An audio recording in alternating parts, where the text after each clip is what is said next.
Hello everyone, आज हम बात करते हैं लैटीट्यूड और लॉन्गिट्यूड के बारे में। ये आप यहाँ पर अपना ग्लोब देख रहे हैं।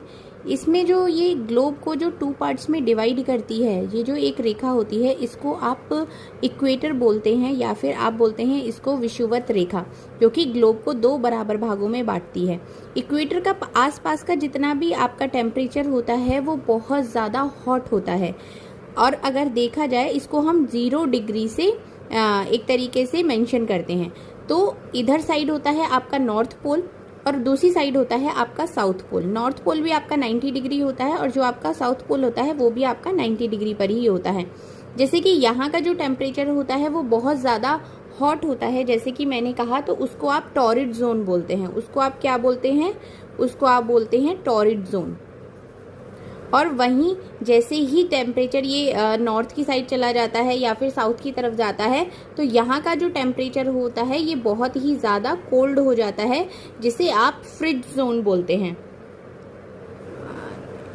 जिसे आप फ्रिज जोन बोलते हैं।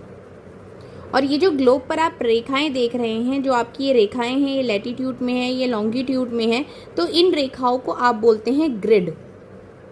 GRID, grid. इनको आप क्या बोलते हैं? इनको आप बोलते हैं ग्रिड। तो ये आपका ग्लोब है। इससे बेसिकली यही क्वेश्चन पूछे जाते हैं, जैसे कि ग्लोब को 2 भागों में जो बांटती है वो कौन सी रेखा होती है? वो होती है आपका इक्वेटर। उसके बाद टॉरिड जोन क्या होता है? इक्वेटर के पास जो 0 डिग्री होता है, वहाँ पर जो हॉट क्लाइमेट होता है वो टॉरिड जोन होता है।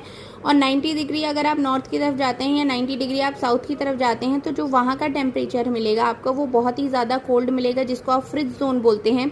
ग्लोब के ऊपर जो लंबाई में और एक तरीके से ये लेटी हुई रेखाएं होती हैं, इनको क्या कहा जाता है? तो इनको ग्रिड कहा जाता है।